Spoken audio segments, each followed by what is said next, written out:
వ్యవసాయం తప్ప ఆ ఊరు జనానికి ఏమీ రాదు. ఊరు తప్ప వాళ్లకు మరో ప్రపంచం తెలియదు. కల్మషం లేని ఆ జీవితాలు ఇప్పుడు కల్లోలమయ్యాయి. బతికున్నా లేనట్లేనని కన్నీరు పెట్టుకుంటున్నారు. బొగ్గుతో బుగ్గిపాలైన ఓ ఊరి వ్యధపై సాక్షి ప్రత్యేక కథనం. నిశ్శబ్దం తప్ప ఎక్కడా సందడి లేదు. నిస్సహాయత తప్ప ఎవరిలోనూ ఉత్సాహం లేదు. నీడనిచ్చే ఇల్లు, అడ్రస్నిచ్చిన ఊరు, బువ్వ పెడుతున్న వ్యవసాయం అన్నీ పేరుకే సొంతం. కడుపు కాల్చుకొని సంపాదించుకున్న ఆస్తి ఇప్పుడు చేజారిపోయింది.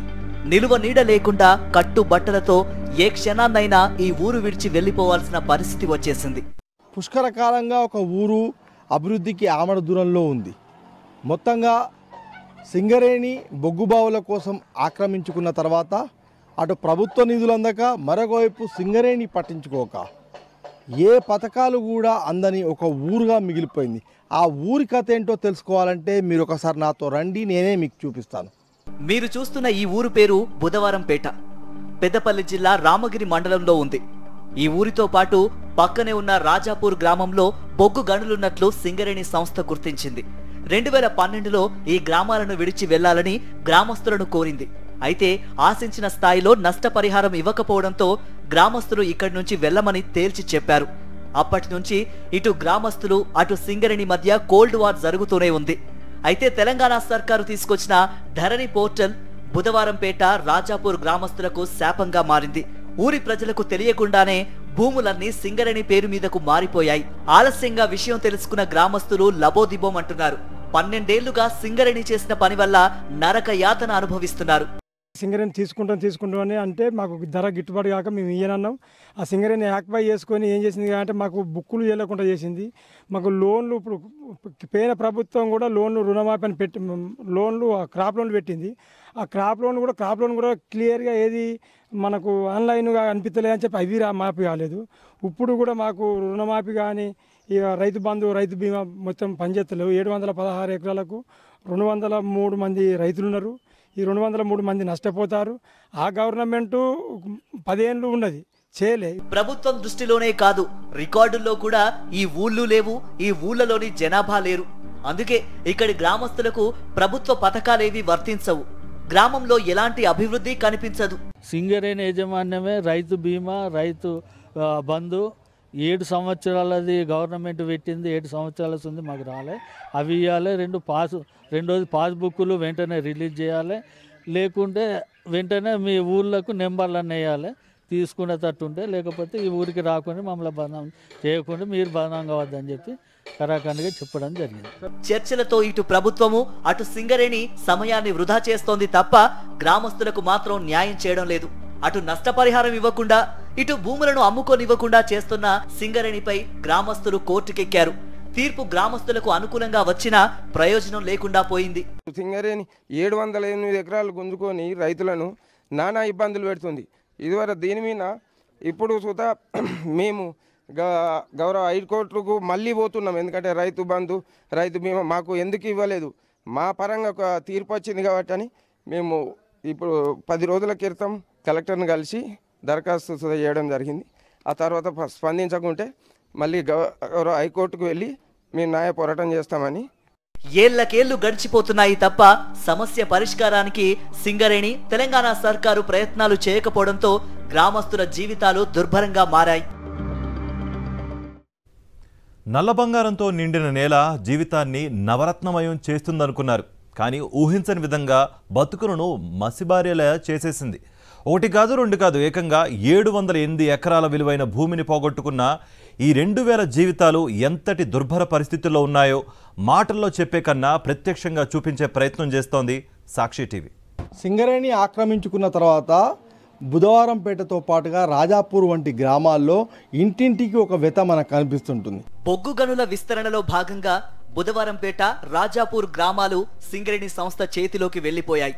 నష్టపరిహారం చిల్లి గవ్వ అందలేదన్న బాధ ఒకవైపు, భవిష్యత్తు ఏంటన్న భయం మరోవైపు గ్రామస్తులను ఆందోళనకు గురిచేసింది.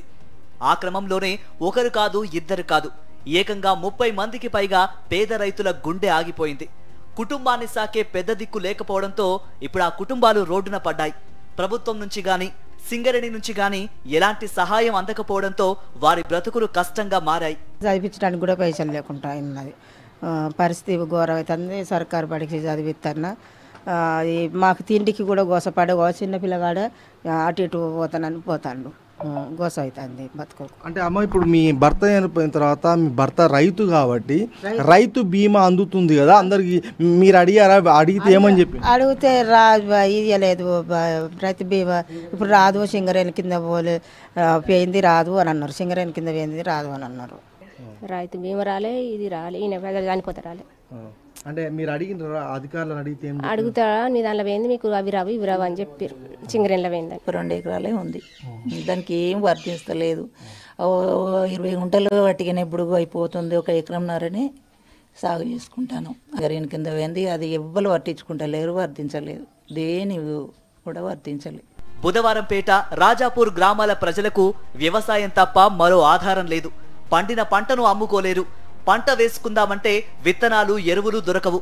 అందుకు కారణం ఈ వ్యవసాయ భూములకు సంబంధించిన హక్కులన్నీ సింగరేణి ఆధీనంలో ఉన్నాయి. దీంతో ప్రభుత్వం అందించే రైతు పథకాలేవి వీరికి అందడం లేదు. సింగరేణి స్వాధీనం అంటుంది, ఏడ చూసినా సింగరేణి స్వాధీనం అంటుంది. రైతు బంధు వస్తలేదు, రైతు ఇది రుణమాఫీ ఏది అయితలేదు.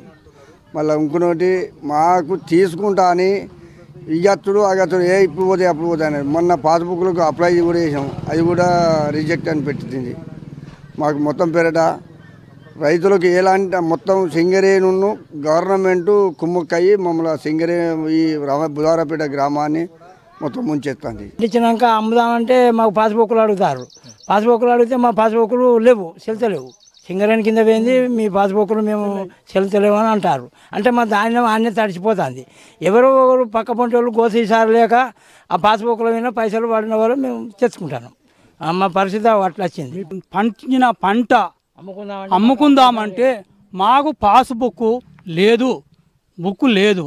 వేరే ఊళ్ళ నుంచి బుక్కు తెచ్చుకొని ఆ పండించిన పంటను అమ్ముకోగలుగుతున్నాము.